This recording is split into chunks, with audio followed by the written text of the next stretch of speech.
Estimados estudiantes, reciban mi saludo, esperando que todos se encuentren bien de salud.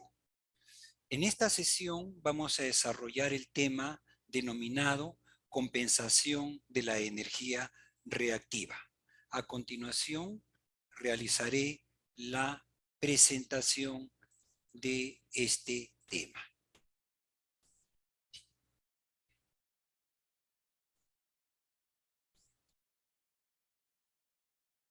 Bien, como les había mencionado, el capítulo que desarrollaremos en esta sesión se llama compensación de la potencia reactiva.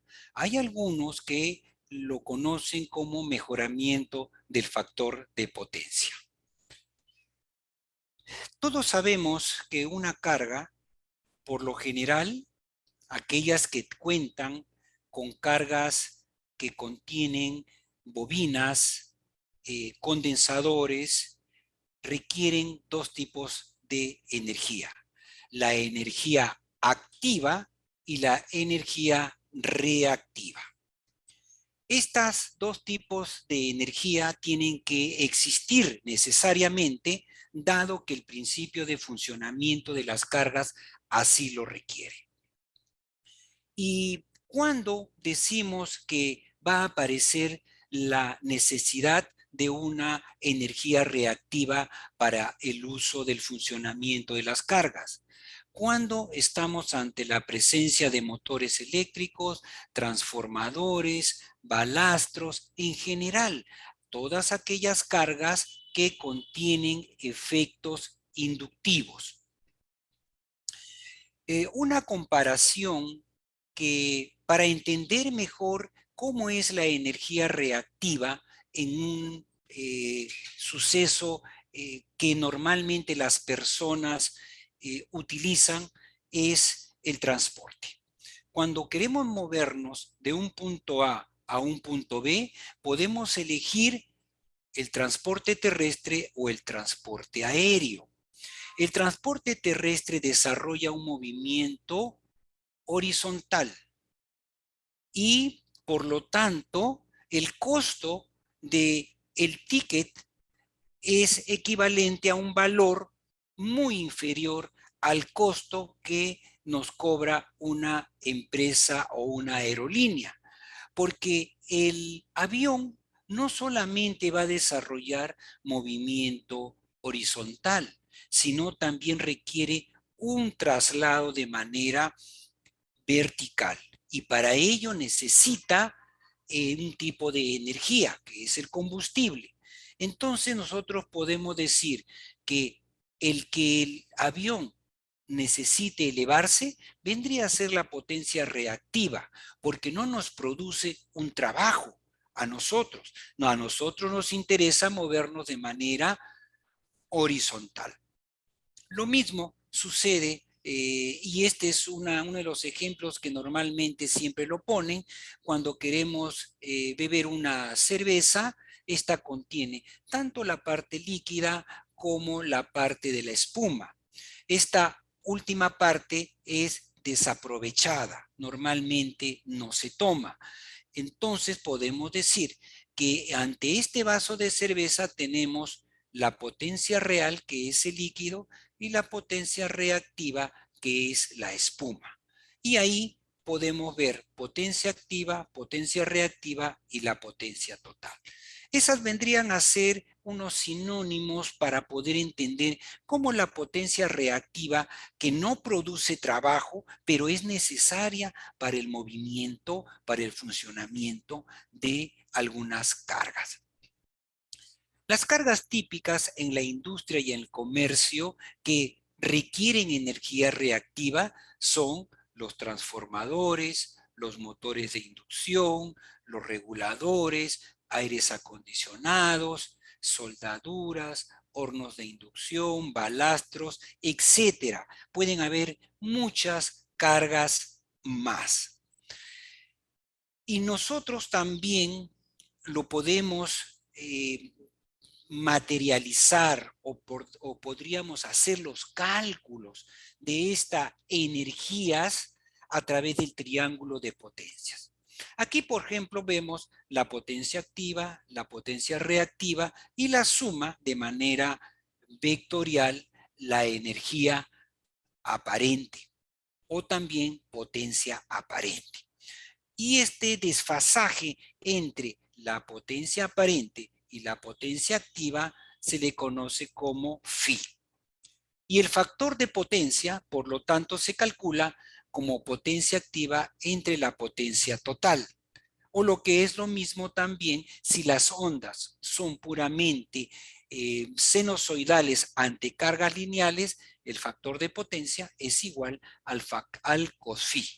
Entonces, el factor de potencia vendría a ser como una medida de la eficiencia de una carga para tomar una potencia activa respecto a la total.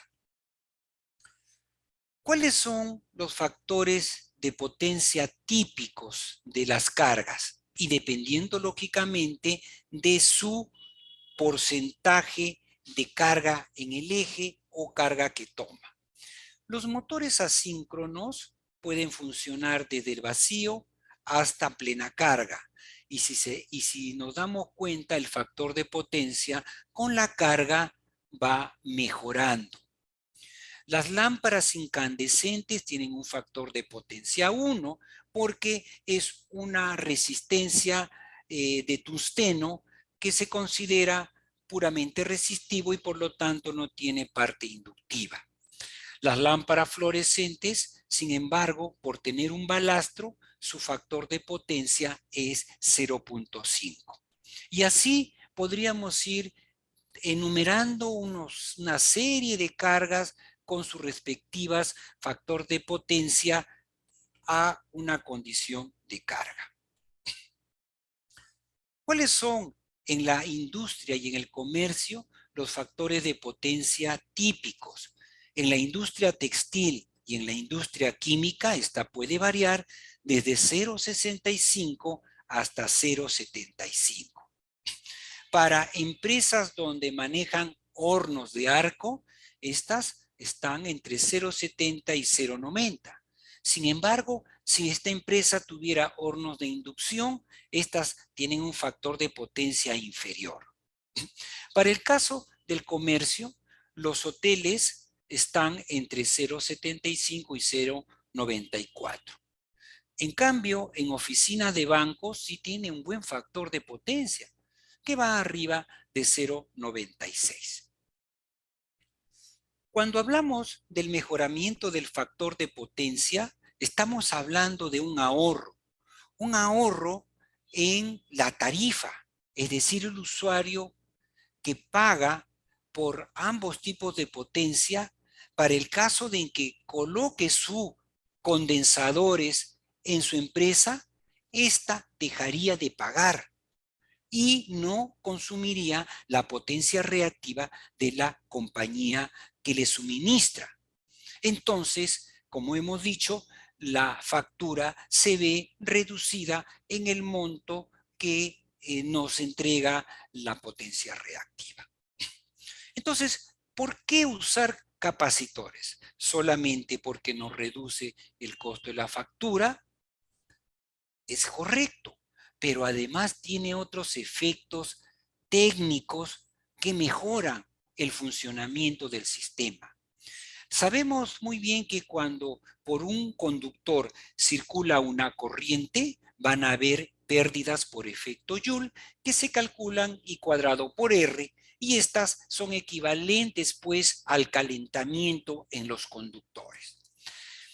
Si nosotros disminuimos este valor de corriente, el efecto Joule también se ve disminuida, el calentamiento también, y estaríamos ante un ahorro de energía. Por otro lado, la potencia tanto activa como reactiva van a pasar por los transformadores. Y si disminuimos la potencia reactiva en este valor, los transformadores se verían también disminuidos en hacer o transformar esta energía hacia el lado del consumidor final. Y también algo muy importante, los condensadores regulan la tensión o la mejoran, porque ante una carga, la tensión cae y los condensadores lo que hacen es tratan de aumentar o aumentan esta tensión de tal forma que esta llave permanecería casi constante y sí que es lo mejor que puede pasar a una instalación. Entonces, como sabemos, la potencia activa y reactiva deben cruzar el transformador hacia la carga. En este caso, tenemos una carga en la cual es un motor y en el primer gráfico no tiene condensadores y el transformador debe inyectar a la carga tanto activa como reactiva. Pero cuando conectamos un condensador como la figura de abajo, vamos a considerar la inversión de este condensador que vamos a instalar porque le pertenece a la empresa.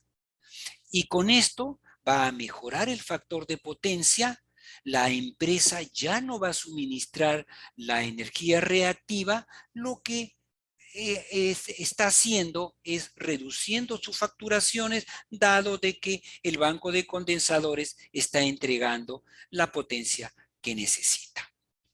Un ejemplo de cómo es que tanto los conductores y transformadores se ven aliviados con el uso de los condensadores es este.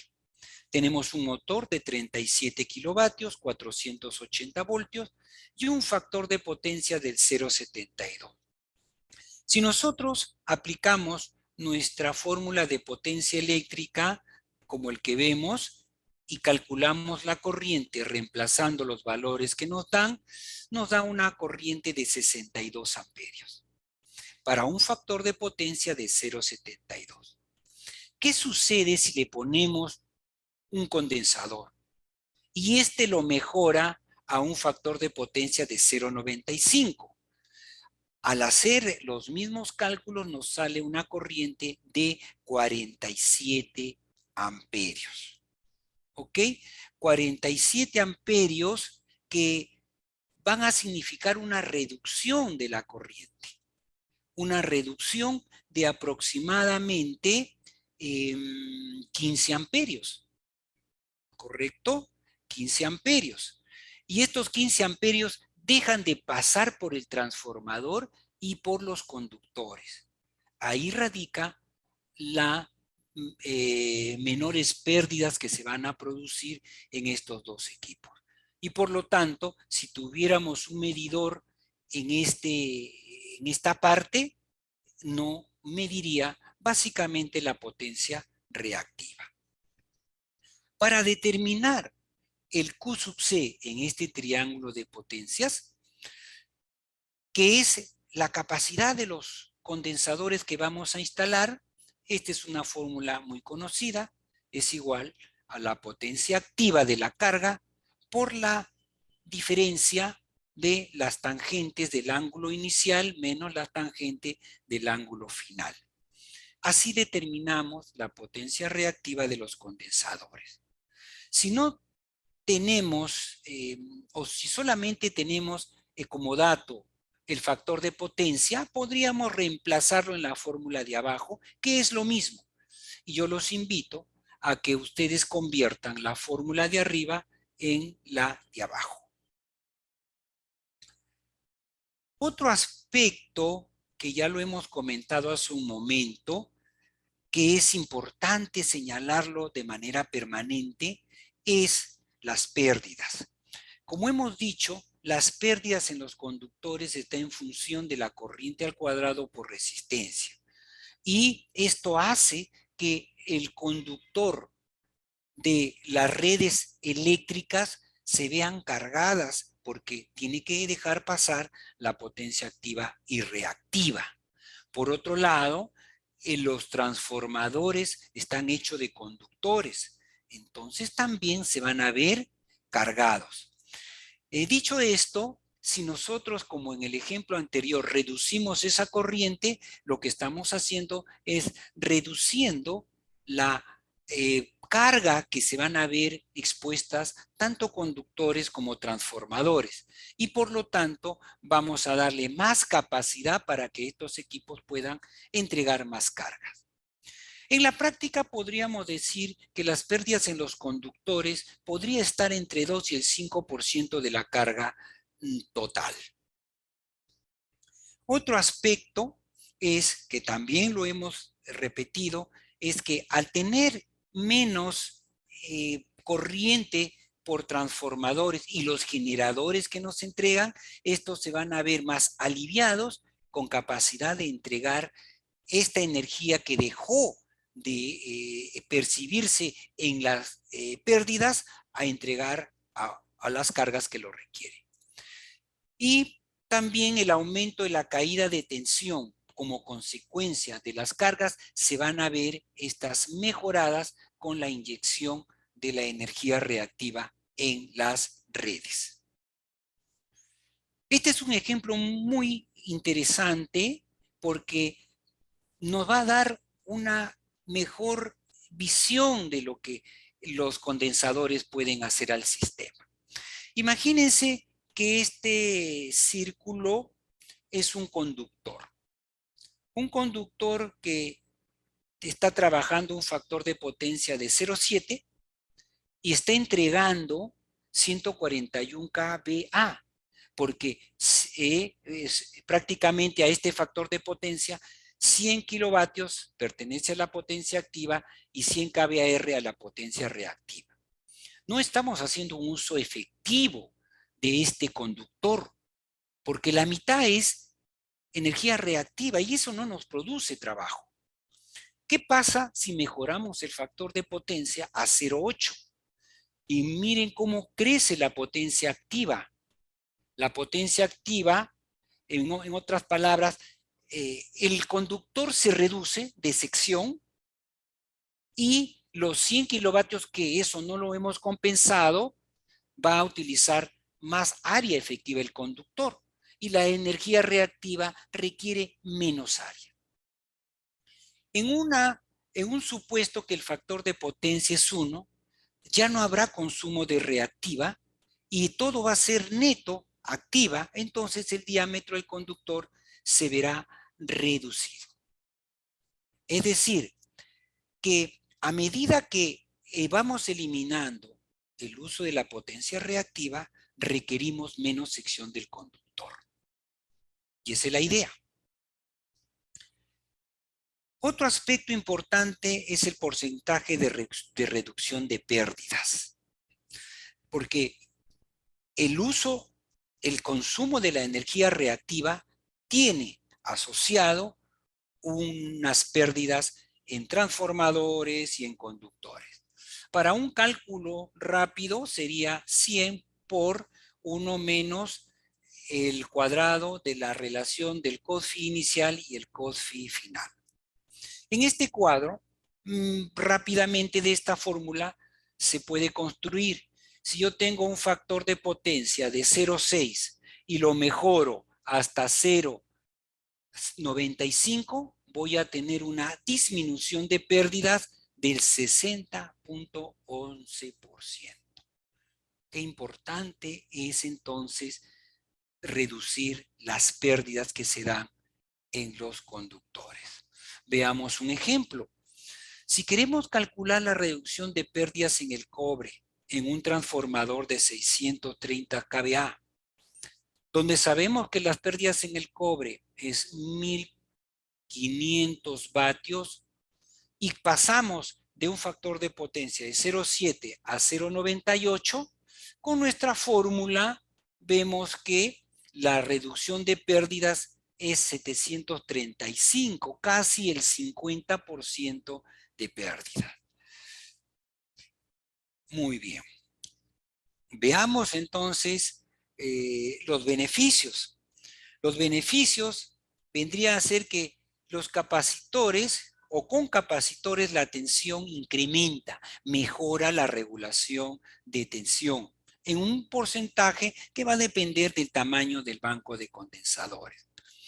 Pero también es necesario tener algunas precauciones. Una severa compensación, es decir, un banco muy grande, podría producir sobretensión, porque el condensador lo que hace es elevar la tensión. Y si nosotros en un punto de conexión elevamos la tensión, lo que va a pasar es, quien se va a ver afectado es el aislamiento de los equipos, de los conductores, de los transformadores. Esto trae como consecuencia la pérdida de vida de estos equipos. ¿Correcto? Muy bien. ¿Cuáles son las formas o los medios para corregir el factor de potencia?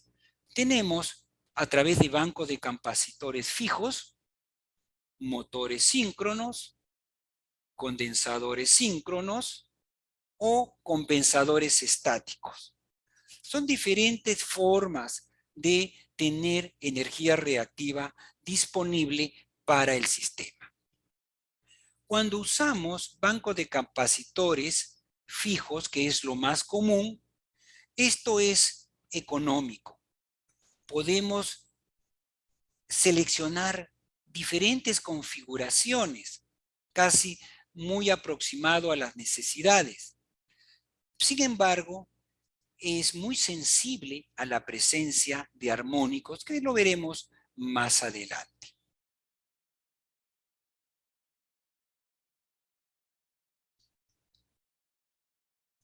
¿Cuántas formas de compensación o técnicas de compensación existen? Se destacan tres. Una que es la global o localizada, la otra es la parcial y luego la individual. Vamos a explicar cada una de ellas.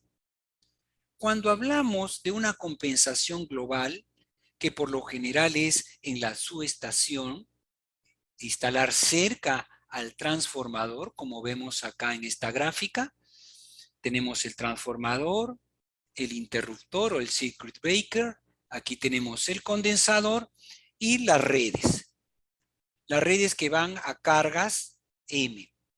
Las líneas azules o celestes representan la energía activa y las líneas rojas representan la potencia reactiva. Como se dan cuenta, si ponemos un condensador que elimina la potencia reactiva que viene de la empresa de distribución, vemos que del transformador hacia el punto de conexión del condensador solamente hay activa. Y a partir de ahí hacia abajo ya tenemos la activa y la reactiva. ¿Cuáles son las ventajas? En primer lugar, suprimimos el gasto por energía reactiva que nos factura. Por otro lado, se descarga el centro de transformación, o sea, el transformador ya no ve la potencia reactiva. Pero es importante tomar en cuenta que las pérdidas por efecto Joule en los conductores, desde el punto de conexión del condensador hacia abajo, siempre van a haber pérdidas, porque estamos viendo dos tipos de energía. En una compensación parcial, estos condensadores ya no lo instalamos en la subestación, sino buscamos un punto donde podamos agrupar un conjunto de cargas y ahí instalamos el condensador. ¿Y qué va a pasar acá? De igual forma, suprimimos los gastos de energía de la empresa de distribución, descargamos el centro de transformación y optimizamos los conductores que van desde la subestación hasta los puntos de conexión de los condensadores. Y ahí lo vemos con una línea celeste. La corriente reactiva no se transporta entonces en parte del sistema. Y siempre la observación es que hay un tramo de conductores que por efecto Joule sí se van a ver afectada por el paso de tanto la corriente activa y reactiva. Finalmente, si queremos optar por una compensación individual, es decir, poner un condensador al costado de la carga, las ventajas vienen a ser las mismas que las anteriores. Suprimimos los gastos de energía reactiva, descargamos el centro de transformación, optimizamos parte de la instalación, la corriente reactiva se abastece en el mismo punto de la carga. Y la única observación es que habrá un pequeño tramo de conductor que va a pasar ambas potencias, ¿no? Sin embargo, en cuanto a costos, en esta opción vamos a tener varios condensadores, se va a requerir más tableros, se va a requerir más instalaciones, más supervisión y mantenimiento. Entonces, eso hay que evaluar qué tanto nos conviene hacer este tipo de conexiones. Aquí tenemos dos formas de control de condensadores. El primero, la compensación fija, en donde vemos 3 condensadores y un termomagnético. Cuando acá en la parte izquierda del termomagnético irían los cables que van a la carga o a la red. El problema de este banco es que conectamos y toda la reactiva ingresa al sistema, no regula. Si la carga en un instante no requiere reactiva, esta energía se irá. De repente sale de la empresa, de la empresa que es dueña de estos condensadores y se va al vecino. Entonces estaríamos inyectando reactiva afuera de nuestro sistema, lo cual no es lo correcto.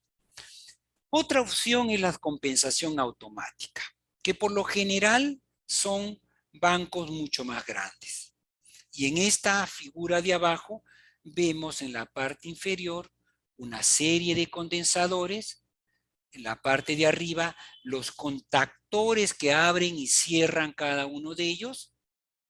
Más arriba, un termomagnético que me va a proteger contra cortocircuitos y sobrecargas. Más arriba tenemos instrumentos y en el lado derecho, un regulador automático. Ese regulador automático es el que va a hacer, dependiendo del factor de potencia al cual hemos puesto para que me regule, va a hacer que los contactores se prendan, se apaguen para que la potencia reactiva ingrese a la red. Aquí hay algo que quiero que vean y después vamos a regresar. En el contactor hay una parte blanca que es un bloque, que no es el contactor, es un bloque que se ha agregado, como son los bloques de contactos auxiliares, si recuerdan ustedes cuando vimos automatización. Y ese es un bloque que se llama un bloque de precarga, ¿ok? Que me va a servir para que los contactos de ese contactor no se vean afectadas cuando ingresan los condensadores. Los bancos de condensadores normalmente se conectan en delta, ¿ok?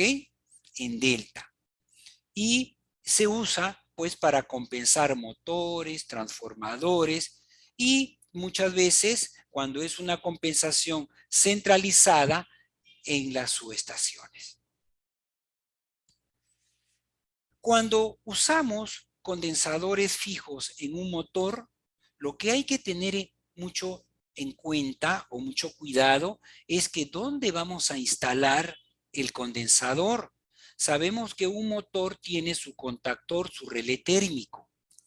En el primer caso, la figura inferior izquierda, si conectamos el condensador cerca al motor, aguas arriba tenemos el relé térmico y el contactor, ¿qué va a pasar? Que tanto el contactor como el relé térmico se han descargado, porque ya por ahí no va a pasar la potencia reactiva. Entonces, si empezamos de cero a dimensionarla, estos equipos tendrán una potencia, serán seleccionados para una potencia o corriente inferior a la nominal. Sin embargo, en la figura del centro, si lo conectamos entre el contactor y el relé térmico, quien se va a ver menos afectada va a ser el contactor. El relé térmico sí va a ver pasar a la reactiva y a la activa. Y finalmente, si lo conectamos hacia arriba, aguas arriba, entonces el contactor y el relé térmico se dimensionarán a la corriente nominal del motor, porque ellos van a ver pasar tanto la activa como la reactiva. ¿Ok? Entonces, aquí es importante tener en cuenta cuál es el punto de conexión de un condensador cuando alimentamos motores. Este es el regulador automático, aquel que está diseñado en base a microprocesadores que puede censar el factor de potencia de la red y nosotros podríamos ponerle un preset a cuánto queremos y él hace o compara para ir conectando condensadores. Aquí, por ejemplo, vemos que está marcando 0.95 inductivo. ¿Ok? Inductivo. Tiene 6 etapas, del 1 al 6. Acá vemos encendido 4 etapas. En la mano derecha podemos ver cómo se instala. Tenemos el transformador, el circuit breaker, el relé o el relé automático requiere censar la corriente. Y ahí tenemos un transformador de corriente y se va al relé. Y el relé, como ustedes pueden ver con una flechita, tiene control sobre los contactos principales del contactor. Vamos a ver sus circuitos equivalentes. ¿Ok? Acá podemos observar esta parte, el RM9606 vendría a ser el regulador. Acá tenemos cuántos pasos. Del 1 al 6 hay 6 pasos. ¿Ok? Este es un contacto común. Si se dan cuenta, miren, se ha cableado uno. Miren, el 1, correcto. No, se han cableado dos. El paso 1 y paso 2 que va al contactor 1 y el contactor 2. ¿Ok? Y esto se cierra a través del neutro. Entonces viene por el neutro, pasa por la bobina, ingresa por el contacto del relé, retorna y por el principal, este P, va a la fase 1. Entonces cerró todo el circuito. ¿Ok? Como dijimos, también necesita censar corriente. Por S1 y S2 conectamos el secundario del transformador y nos va a servir para que este dispositivo pueda determinar cuál es el factor de potencia de la red. Luego tenemos cada contactor que no es parte del relé, ya es un equipo aparte, conectamos al banco de condensadores que acá podemos ver está en delta. La parte de arriba son resistencias de descarga que siempre están conectadas porque toda vez que lo conectamos hay una energía almacenada. Cuando lo desconectamos, por la resistencia se descarga. ¿Ok? Así sería. Acá tenemos otro circuito de otra marca. ¿Ok? Es la parte, este es Alpetec. ¿Ok? La parte de arriba es el relé. Acá tenemos las 6 etapas. 1, 2, 3, 4, 5, pero acá tiene 2 contactos. ¿Ok? El transformador de corriente está acá por el 1314. Luego hay una entrada de voltaje que agarra esta línea L1 y L2 para su funcionamiento, ¿no? Por acá, este QS1, este circuit breaker, es un sistema trifásico en donde se conectan ¿cuántos bancos? Acá hay 3, K1, K2 y K5. ¿Ok? Y están accionados a través del contactor KM1, KM2, KM5. Y estos bobinas, si se dan cuenta, vienen del relé. Por ejemplo, el KM1 viene del contacto 1, el contacto 2 alimenta al KM2 y acá tenemos de este contacto 11 se va al KM5. ¿Ok? Miren, aquí podemos visualizar estas resistencias que están en paralelo a los contactos principales del contactor. Estos son los contactos principales, pero tiene 3 contactos a su derecha de cada uno de ellos que se llaman contactos de precierre y están conectados en serie con 2 resistencias. Observen, mire, fase 1, resistencia, contacto, resistencia y se va a la misma fase para todos. ¿Por qué? Porque la energía reactiva tiene una energía almacenada, que cuando lo cerramos se genera una corriente de irrupción muy alta. ¿Ok? Y por lo tanto hay un arco. Ese arco puede afectar a los contactos del contactor. Entonces, lo que pasa es que cuando estoy en plena apertura, lo primero que se cierra, correcto, es los contactos de precierre, pero como pasan por resistencias, entonces no hay ese arco, ¿no? Y una vez que, a medida que se va cerrando, ya los contactos principales van a haber menos carga porque por ahí se ha ido una parte. Entonces, esa es la manera de protegerlo. ¿No? Hacemos que una parte se vaya por ese circuito y luego ya se abre esos contactos y los contactos principales cuando están cerrados ya dejan pasar. Otro aspecto importante es cómo regulo las potencias de cada condensador en el banco, porque tengo varias etapas, ¿no? Y vamos a verlo a través de un ejemplo.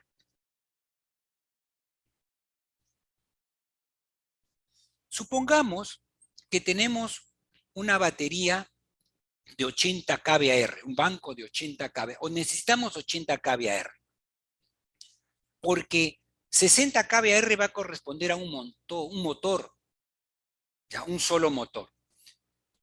Y los otros 20 van a ser cargas que aparecen y desaparecen de manera intermitente.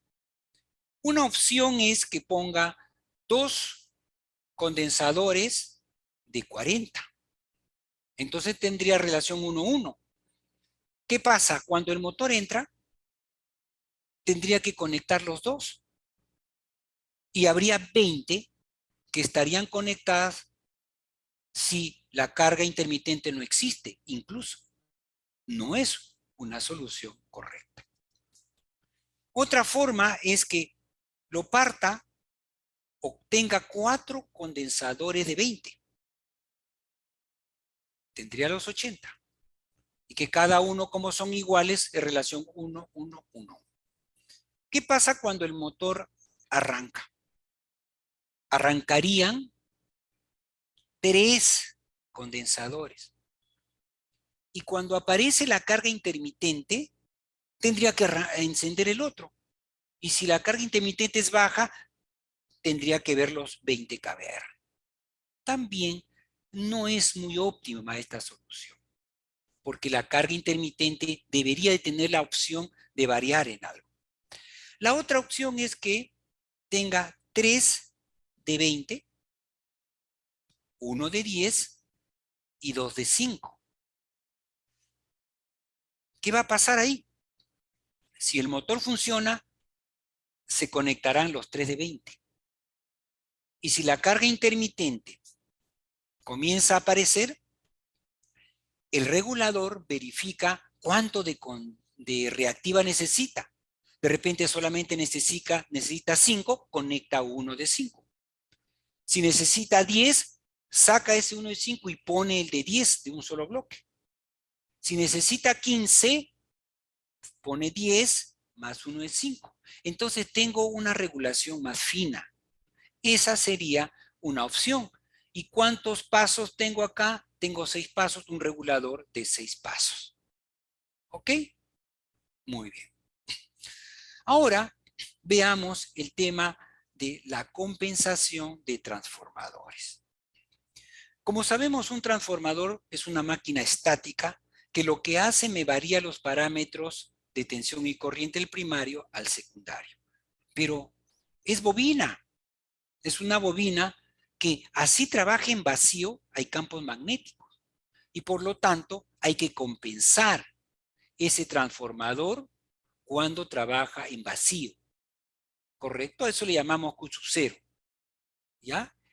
Tenga o no tenga. Y si aparece la carga, también hay que compensar la que absorbe cuando la carga aparece.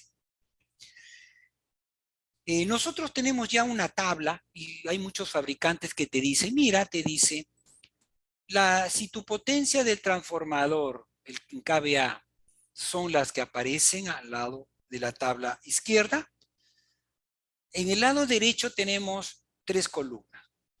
Vamos a suponer uno de 200 kVA. Si tu transformador es de 200 kVA y funciona en vacío, va a necesitar 4 kVAR. Si está al 75%, vas a necesitar 9. Y si trabajas al 100%, necesitas 12 kVAR. Por lo general, pues, la carga varía, salvo que sea un transformador con una carga fija y así es, ¿no? Pero si es un transformador de distribución de una subestación, no, eso cambia. Entonces, ¿qué podríamos hacer? Lo que sí debería de estar conectado de manera permanente es el Q sub 0. ¿Correcto? Es el Q sub 0. El Q sub 0, como hemos dicho, es una carga reactiva en vacío que por lo general es el 5% de la batería, del transformador, diría. ¿Ya? Pero lo podemos calcular. Vendría a ser raíz de 3 tensión por corriente, ¿no? Si la corriente lo ponemos en porcentaje, también lo podemos calcular como el porcentaje de corriente de vacío multiplicado por la potencia nominal del transformador dividido de 100. Ese sería el cálculo para determinar cuánto Q sub 0 necesita el transformador para compensar la potencia reactiva del campo. Ahora, cuando ya tenemos carga, utilizamos la fórmula ya conocida que se encuentra abajo. ¿Ok? Muy bien. Algunos fabricantes también te dan de frente, como el anterior, cuánto de potencia el capacitor necesita. Y tenemos capacitores inmersos en aceite o en seco. Y también varía. Por ejemplo, esta es la marca CFP de condensadores y nos dice, mira, vamos a suponer, si tú tienes un transformador de 200 kVA, necesitas para los transformadores en aceite 7.5. Y si es en aceite, necesitas 5. ¿Ok? Así es. También tenemos otra herramienta que nos puede servir. ¿Cómo determinar la potencia activa del transformador según el factor de potencia? ¿Ok? Eh, por ejemplo, si nuestra potencia nominal del transformador que está en esta columna, vamos a suponer que sea 500 kVA. ¿Ok? 500 kVA. Y nuestro factor de potencia es 0.86. 0.86, llego a 500, puedo obtener con ese factor de potencia 430 kilovatios. ¿Ok? Kilovatios. Esa sería la potencia activa que suministraría el transformador según el factor de potencia. Es un cuadrito que les podría ayudar en algún momento. Esta se lo dejo para que ustedes me determinen la potencia reactiva en vacío que necesita un transformador de 250 kVA, de 10 kilovoltios, de 420 voltios, con una tensión de cortocircuito de 6%, una corriente vacío 2%, un factor de carga de 50% y un COSFI de 0.8. ¿Correcto? Y también cuánto valdría la potencia reactiva si este transformador está trabajando a un factor de potencia de 0,96. ¿Ok? Ya sus fórmulas ustedes lo conocen. Existen algunos cuadros también de los fabricantes en donde nos presentan las potencias en la parte de arriba, nominales en kVA de los transformadores que fabrican, y me dan el porcentaje de la corriente de vacío, la que está señalada en rojo. Por ejemplo, para un transformador de 250, su corriente de vacío es 2%. Y además, muchos parámetros adicionales. Ahora vamos a ver cómo compensamos los motores, ¿ok? De manera individual. Para eso, también ya contamos con tablas. Por ejemplo, el fabricante de condensadores CFP nos dice, si tu potencia nominal del motor está en estos rangos y las revoluciones, o sea, el número de polo de tus motores son las que figuran arriba, estos vendrían a ser la potencia reactiva que necesita el motor. Y nos dice, es aproximadamente el 40% de la potencia del motor lo que debes ponerle. Y sí, aproximadamente entre el 40 y el 35. ¿Ok? Por ahí va. Por ejemplo, vamos a ver, un motor de, un motor de, un motor, perdón, un motor de, vamos a suponer, 7, ¿correcto? Un motor de 7 kilovatios, ¿correcto? Un motor de 7 kilovatios. Está por acá. De 4 polos, es más o menos 1800.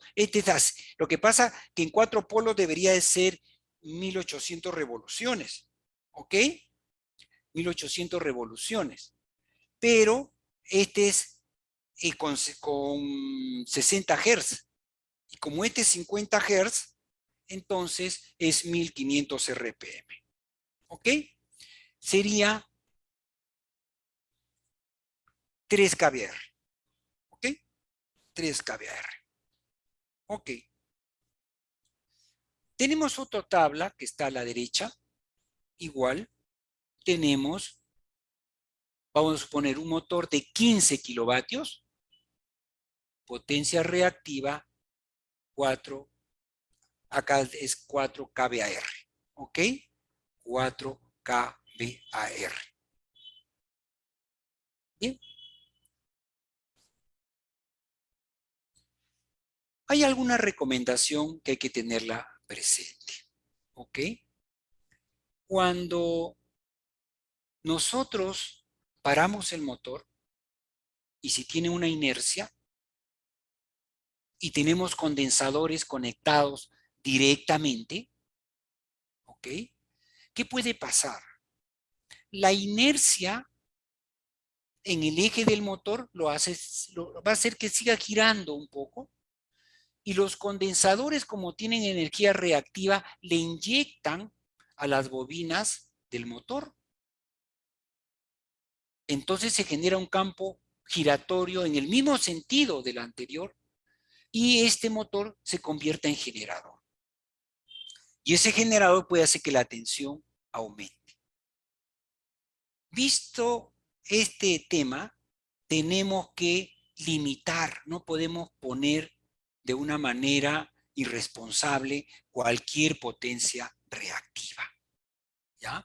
Entonces, si queremos nosotros compensar, utilizamos la misma fórmula, pero en este caso ponemos una capacidad límite, que no debe pasar de una compensación límite, que por lo general es el 90% de la energía reactiva en vacío del motor, que es la que figura acá.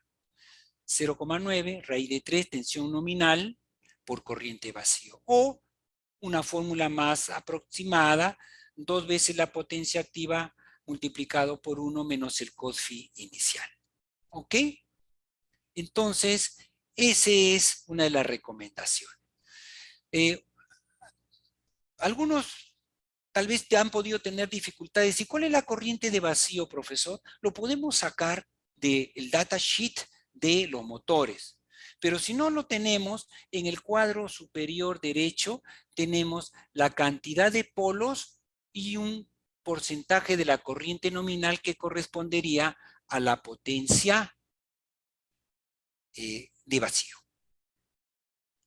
Y este vendría a ser la fórmula para poder determinar el valor de la potencia reactiva límite. 90% raíz de 3 por la tensión nominal por este factor. ¿Ok? Es una forma también de calcularla. Muy bien.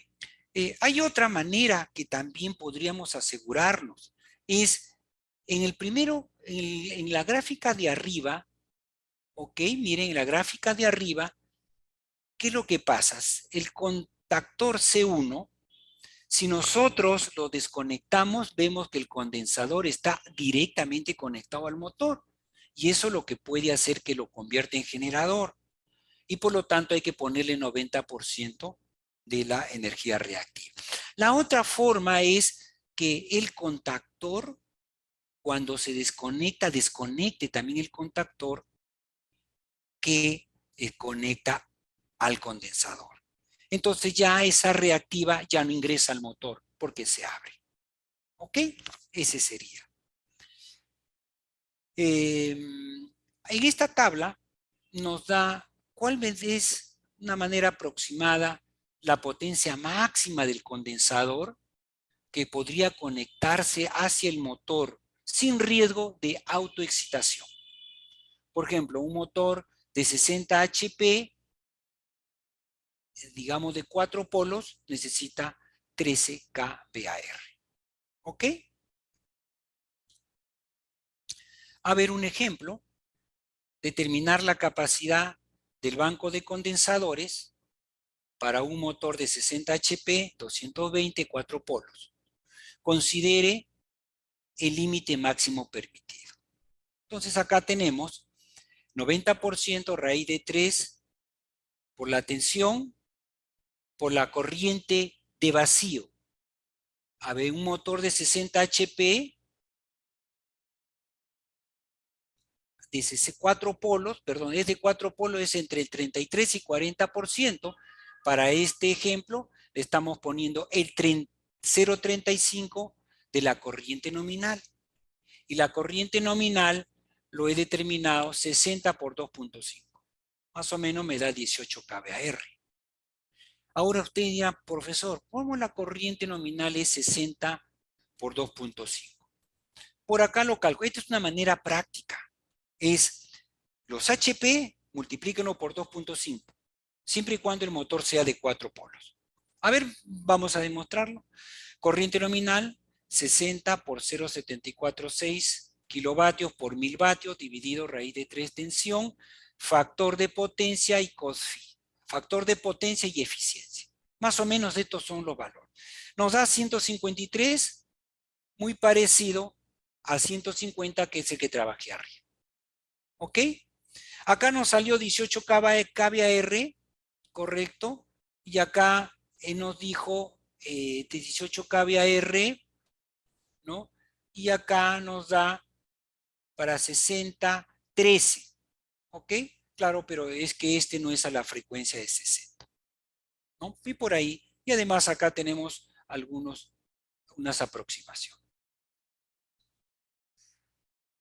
Otro aspecto que hay que tener en cuenta, que cuando arrancamos en estrella triángulo, no debe estar los condensadores cuando está en el proceso de estrella, porque ahí también podríamos tener un problema en el motor y una sobrecompensación. Aquí lo que tenemos que hacer es que se termine de arrancar estrella y pase a delta, ahí deberíamos de conectar. ¿Ok? En la práctica podemos aproximar que una potencia a compensar es también el 0,30 de la potencia nominal. ¿Ok? Bien. Y acá seguimos con otras tablas para determinar la potencia. ¿Ok? Tenemos que ver otros aspectos. Los condensadores no solamente trabajan solo, trabajan con conductores, con contactores, etcétera. Entonces, hay un sistema de protección que se conecta, perdón, los termomagnéticos o los circuit breakers. Estos se deben regular la parte térmica entre 1.3 a 1.5 corriente nominal. La parte magnética entre 5 a 10 veces la corriente nominal. Y si tiene fusibles, entre 1.4 a 2 veces la corriente nominal, ¿no? Ya sabemos que la parte magnética protege contra cortocircuitos. En cuanto a los conductores, se debe, de acuerdo a la norma, considerar una que puede soportar una sobrecarga del 30% y hay algunas normativas que te dice dale una tolerancia del 10%, lo cual puede llegar a que el cable debería de estar sobredimensionado en un 43%. O en otras palabras, algunos te dicen entre el 35 al 50%. Los condensadores por diseño ya tienen un sistema de protección. Acá ven ustedes un fuelle, ¿no? Esta línea es esto, que cuando se originan sobrepresiones dentro del condensador producto de una sobretensión, hay sobrepresiones. Este fuelle, miren, hace que la presión se vaya hacia arriba y tenga como un amortiguamiento y no explote. Si se dan cuenta en esta parte, ¿no? Cómo es que esto puede variar y se desconecta aquí, miren, acá tenemos un sistema de protección, un desconector cuando se originan protecciones.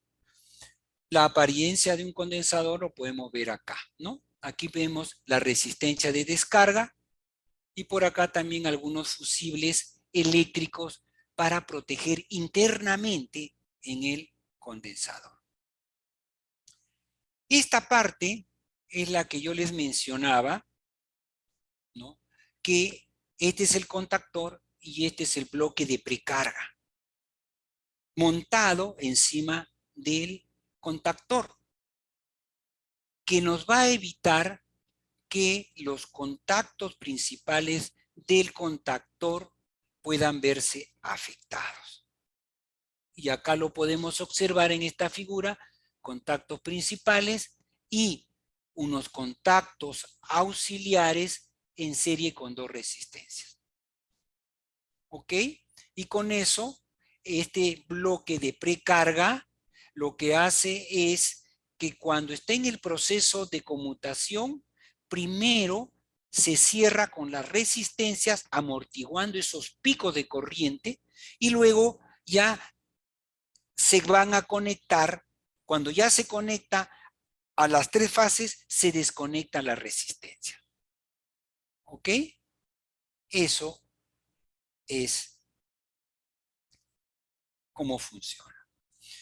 Por otro lado, los condensadores pueden perder vida si lo hacemos trabajar en condiciones diferentes a las nominales.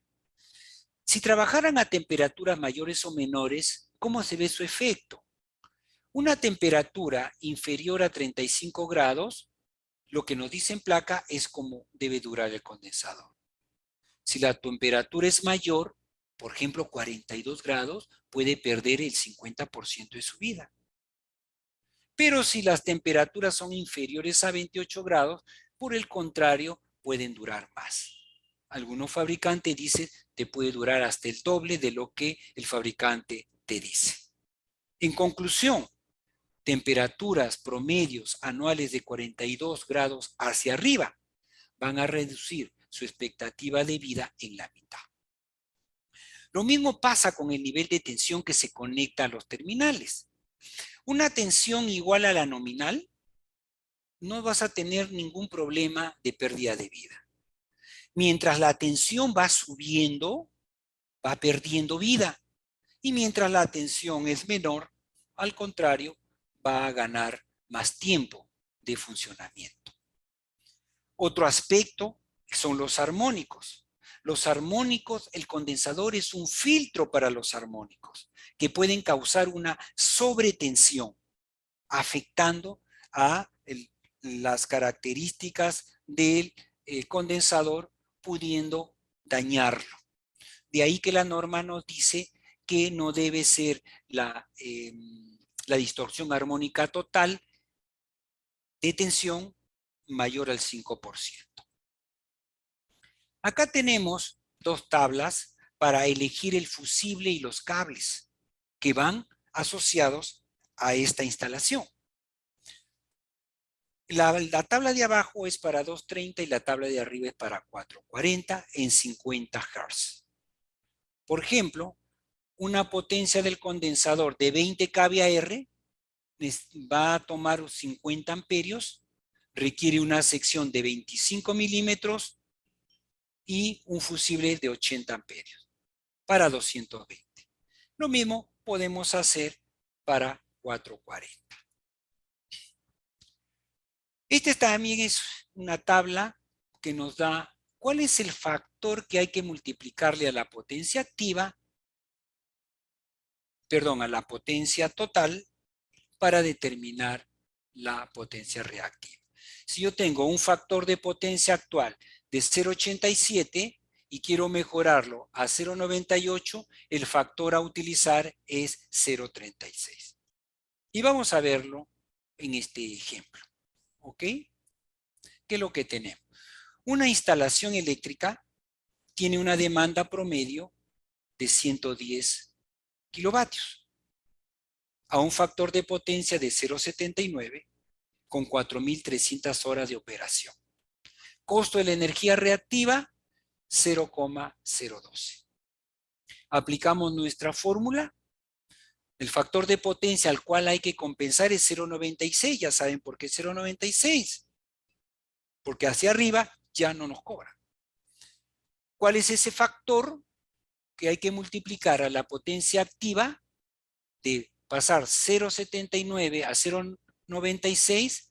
De 0,79 acá a 0,96 está 0,46, pero ojo que acá no tengo el 0,79, pero más o menos es 0,46, acá nos da 0,48, ¿no? Porque me está faltando mayor precisión.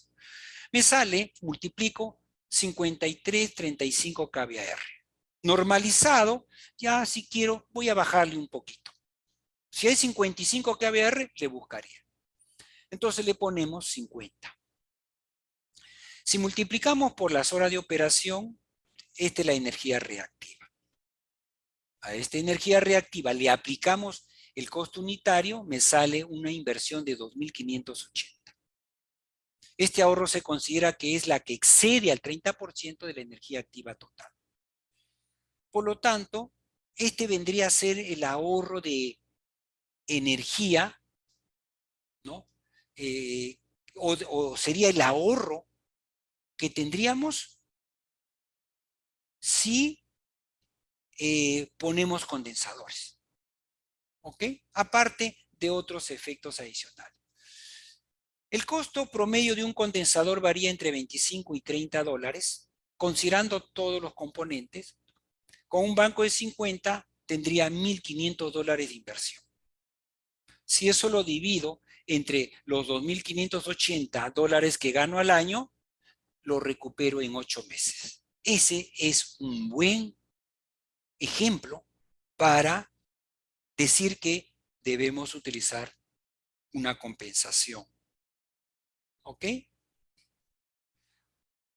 ¿Cómo podemos determinar entonces la energía reactiva? Por facturas, que ya ustedes lo han visto en su laboratorio. Utilizando las facturas puedo determinar cuál es el promedio de potencia reactiva anual.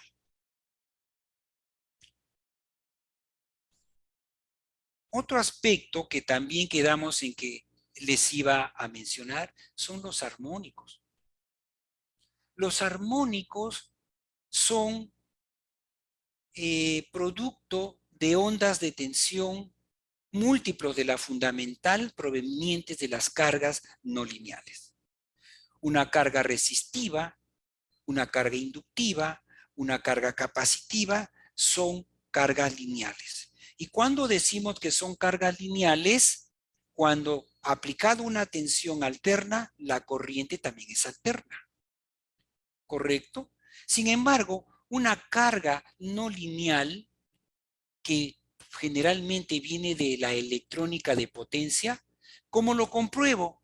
Que aplicado una tensión alterna, su corriente no es sinusoidal, ¿no? Es no lineal. Esta corriente no sinusoidal se debe a que se suma la corriente alterna con las otras corrientes armónicas. ¿Ok? Las típicos armónicos que hay, armónico del quinto, séptimo, 11, treceavos. Hay muchísimos más, pero son las más típicas que hay en la industria. ¿Ok? Y que pueden estar, la quinta puede ser del orden de los 20% de la fundamental, la séptima del orden del 14%, la onceava 9%, la treceava 8% y así van bajando.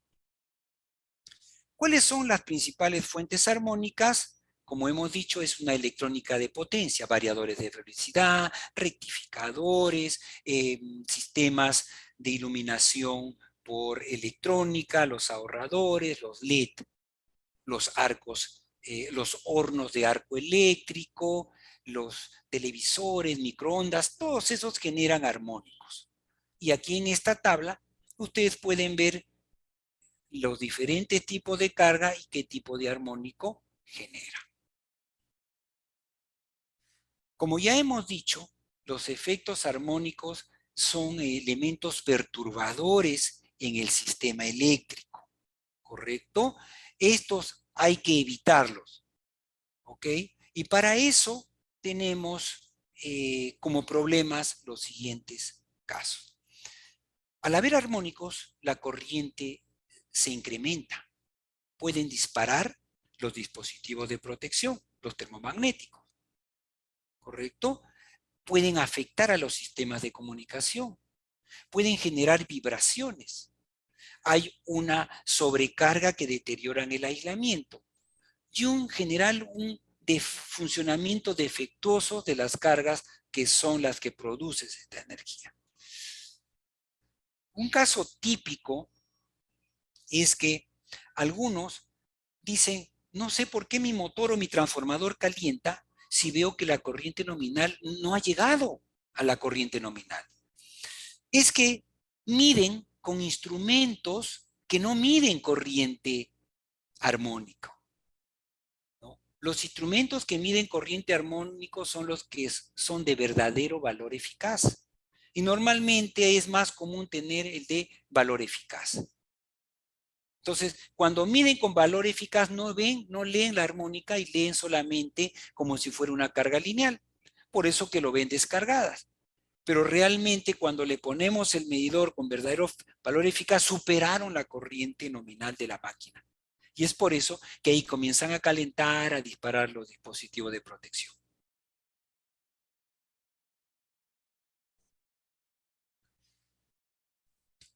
Los efectos a largo plazo que pueden causar estos armónicos pueden ser en los condensadores, pérdida de aislamiento, reducción de la posibilidad de utilización a plena carga, vibraciones, molestias acústicas. En los motores, pérdida de aislamiento, reducción de la potencia que sacan en el eje, vibraciones, molestias acústicas, y en los transformadores algo muy parecido.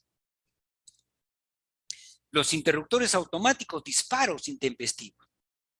En los cables, como hay más corriente, hay más pérdidas, más calentamiento. En las computadoras pueden afectar. Y en la electrónica de potencia, estas pueden generar también problemas de quemaduras de tarjetas. Para eso entonces no hay que tener en cuenta cómo podemos atenuarlas. Pero un efecto que todavía puede ser más crítico es que se origina en una resonancia. Dado que tenemos condensadores y cargas inductivas, podemos llegar a que éstas sean tan iguales que se anulan y podríamos tener un problema mucho mayor, como un cortocircuito. Entonces, hay que compatibilizar el tamaño del banco de condensadores para que no me genere resonancias que pueden, como les vuelvo a repetir, generar sobrecargas muy intensas y afectar al sistema eléctrico. Y para eso, lo que hay que hacer es simplemente tener un conocimiento de cuánto de potencia en kVA de armónicos hay en la carga, que se representa por el GH.